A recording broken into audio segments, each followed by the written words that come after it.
नमस्कार, मैं हूं सुरेश चौहान की और आप देख रहे जाकिर का पर्दाफाश चौथा पार्ट। हम आपके सामने लगातार 4 दिन से ये मुद्दा लेकर आए हैं। अभी तक हमने जाकिर को आह्वान किया कि आप डिस्कशन के लिए यहाँ आइए, वो आए नहीं। हमने अपनी टीम मुंबई भेजी, लाइव टीम, वो वहाँ पर भी आए नहीं। हमने कहा कल कि हम वहाँ आने को तैयार है, तो उसके लिए भी वो तैयार नहीं। फिर भी हम नहीं आए, इसलिए आज का पार्ट स्टूडियो में चौथा कर रहे हैं। आज हम आपके सामने लेकर आए हैं कि कैसे साधु संतों का अपमान करता है जाकिर नाइक, और वो भी कोई साधारण साधु संत नहीं। हालांकि संत तो कोई साधारण होता नहीं है, लेकिन एक ऐसे संत, अगर इस दुनिया में अभी शांति के नोबेल में सबसे बड़ा नाम कोई हो सकता है जिनको देना चाहिए, तो श्री श्री रविशंकर जी हैं, जिन्होंने और जिनके भक्तों में आम आदमी से लेकर दुनिया के टॉप मोस्ट इंटेलेक्चुअल है, बुद्धिजीवी है, समाज सेवी है, ऐसे सारे लोग हैं जिन लोगों को इस देश के संस्कृति का आकर्षण निर्माण किया है श्री श्री ने।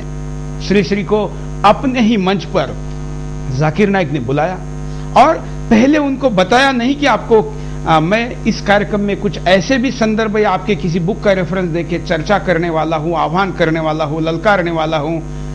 अपमानित करने के इरादे से केवल सर्वधर्म समभाव के आधार पर वहां बुलाया। श्री श्री तो एक बड़े दिल वाले संत है, आतंकवादियों को मिलने जाते हैं, उनको शांति का संदेश पढ़ाते हैं, तो जाकिर जैसे सरफिरे के पास जाने में उनको कोई संकोच लगा नहीं, हो गए। लेकिन वहां जाने के बाद उसने जो जो किया वो हम आपको आज दिखा के बात करेंगे, क्योंकि हम केवल बात नहीं करते, जाकिर के वीडियो आपको दिखाते हैं और फिर बात करते हैं। और इसी मुद्दे पर हम आपके साथ आज पूरे 1 घंटा हाजिर रहेंगे, चर्चा करेंगे, चिंतन करेंगे, मंथन करेंगे, अभी भी प्रयास करेंगे। और फिर मैं इस लाइव से आह्वान कर रहा हूं जाकिर नाइक को कि जो नंबर हमने आपको दिए हैं वहां पर आप अभी भी फोन करके इस कार्यक्रम में लाइव जुड़ सकते हैं, हम आपका स्वागत ही करेंगे। हमारे साथ इस पूरे कार्यक्रम में 6 विशेष गेस्ट भी जुड़े रहेंगे जो चर्चा करेंगे। हमारे साथ जुड़े रहेंगे महेश गिरी जी, जो कि इंटरनेशनल डायरेक्टर है आर्ट ऑफ लिविंग है। महेश जी, आपका स्वागत है। साथ में हमारे साथ जुड़े रहेंगे गौतम विग, जो मेडिटेशन डायरेक्टर है, श्री श्री की जो संस्था है उसके। साथ में महेश शर्मा जी, जो कि पूर्व में दिल्ली के मेयर थे, वो भी जुड़े रहेंगे। साथ में मां आनंदमयी आनंदी शुभे सरस्वती जी, आप जुड़ी रहेगी। रमेश शिंदे जी, जो कि पहले एपिसोड से लेकर इस कार्यक्रम में जुड़े हुए हैं, और फेसबुक इंटरनेट पर रामदेव महाराज जी का और राष्ट्रवाद का काम करने वाले रामेश्वर जी भी हमारे साथ जुड़े रहेंगे। साथ में और भी कुछ गेस्ट हम आपके सामने लेकर आएंगे रोटेशन में। अभी हम यहाँ शुरुआत करने के पहले जरा नजर डालते हैं मुद्दे पे।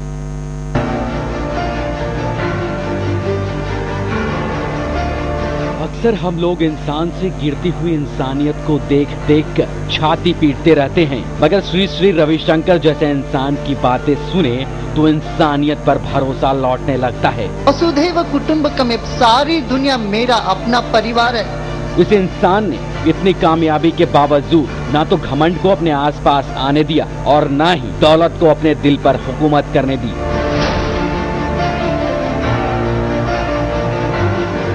जरा सोच कर देखें कि इतना कामयाब इंसान की देश के बड़े बड़े घराने जिसके सामने नीचे बैठते हैं, जब वही श्री श्री किसी 5 साल के छोटे बच्चे के साथ बैठते हैं तो बिल्कुल बच्चे बन जाते हैं।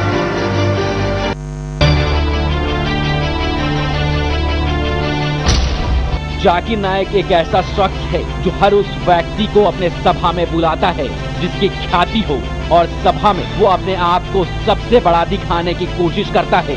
वो लोगों के सामने वीडियो को काट छाट के दिखाता है जिसमें उसकी बड़ाई हो। इधर का आधा लाइन ले लिया, उधर का आधा लाइन ले लिया, कुछ ना कुछ हरकत कर दी। जी हाँ, आप चाहे कितना ही सही क्यों ना हो, वो आपसे कुतर्क करता ही रहेगा। मैं आपके बड़े से बड़े गुरु के साथ भी डिबेट किया हूँ, डिबेट डायलॉग। एक आपका हिंदुस्तान का सबसे माना हुआ श्री श्री रविशंकर के बारे में सुने आपने? श्री श्री रविशंकर सुने?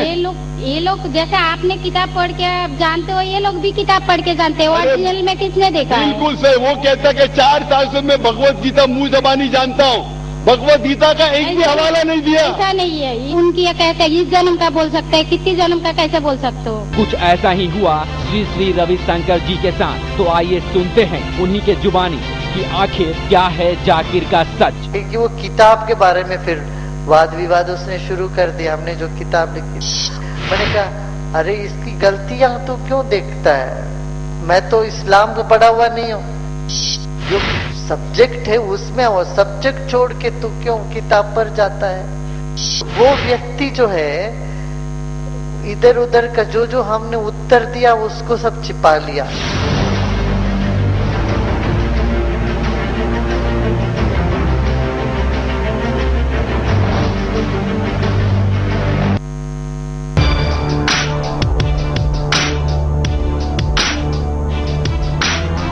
श्री ने एक उदाहरण भी दिया कि क्या अगर चप्पल पैर काट रहा हो तो हम अपने पैर काट देंगे। क्या आखिर जाकिर के मंसूबों से वो अनजान तो नहीं थे, लेकिन कुछ गलत ना हो इस बाबत वो खामोश थे।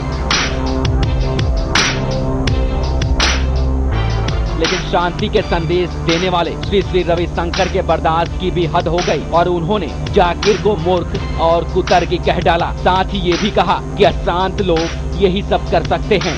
हमने उसको कहा एक तो होता है तर्क और एक कुतर्क और एक वितर्क जी। वो देखो सुना कि नहीं, वो हमने उनको कहा देखिए एक कुतर्क कर रहा है। क्या एक दरवाजा आधा बंद है तो आधा खुला है, पूरा बंद है तो पूरा खुला है, ये कुतर्क है।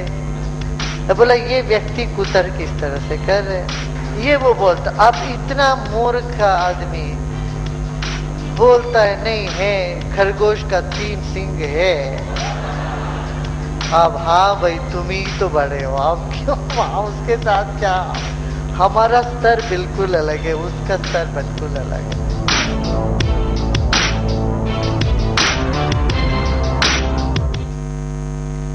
तो ये मुद्दा है और शायद आपने श्री को कभी इतना जो भी, हालांकि ये कोई और संत यहाँ पर होते तो अपना गुस्सा शायद और ज्यादा तरीके से दिखाते, लेकिन श्री ने फिर भी इसको जो शब्द यूज किए वो शायद ही कभी किसी को यूज नहीं किए होंगे। मुझे लगता है, मैं वैसे इन आध्यात्मिक चीजों को मानने वाला हूँ। श्री तो शायद महेश गिरी जी, मैं आपसे शुरुआत करूंगा। श्री जी शायद वहां इसलिए गए थे कि जब कभी हम जाकिर के ऊपर उसके पापों की गिनती पूरी हो, इसलिए चर्चा करना शुरू करें तो इस विषय को भी लेकर आए। बिल्कुल, उन्होंने तो सम्मानित करने के लिए बुलाया था और ये किताब वाली जो बात की उसका कोई मुद्दा भी नहीं था। हालांकि कई बार गुरुजी ने ये कहा है श्री रविशंकर जी कि हिंदू और मुस्लिम मेरे लिए दोनों आंखें हैं, पर जब जाकिर नायक की बात सुनते हैं तो वो कहता है कि जो मुस्लिम नहीं है वो किसी भी धर्म का हो, फिर वो मुस्लिम नहीं है तो वो धार्मिक नहीं है। इसका ये मतलब हुआ कि अगर गुरुजी कहते हैं श्री रविशंकर जी कि मेरी एक आंख हिंदू है दूसरी आंख मुस्लिम है, तो जाकिर नायक बोलेगा कि अगर तुम्हारी एक आंख मुस्लिम है ठीक है, अगर दूसरी आंख मुस्लिम नहीं है तो दूसरी आंख फोड़ दो।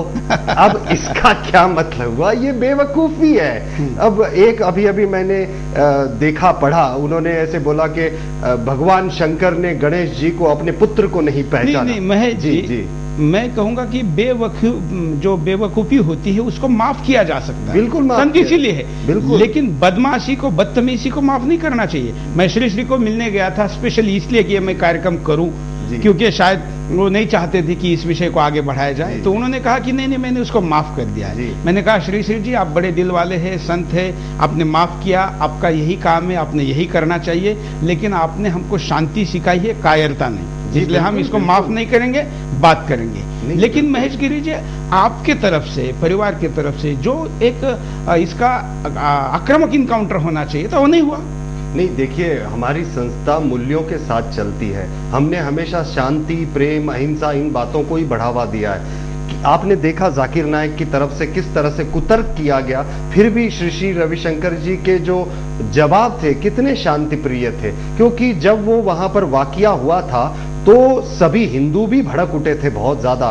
तो गुरुजी ने वो वक्त को देखा कि अगर इस वक्त गुरुजी कुछ बोलते तो वहां पर शायद दंगा हो जाता, और वो चाहते थे कि दंगा हो, इसलिए उस वक्त पे खामोश रहे। और हिंदू धर्म की संस्कृति है शांति और प्रेम को लेकर, पर सहनशीलता को कायरता समझना ये बहुत बड़ी गलती है जाकिर नायक जी की। उन्हें इस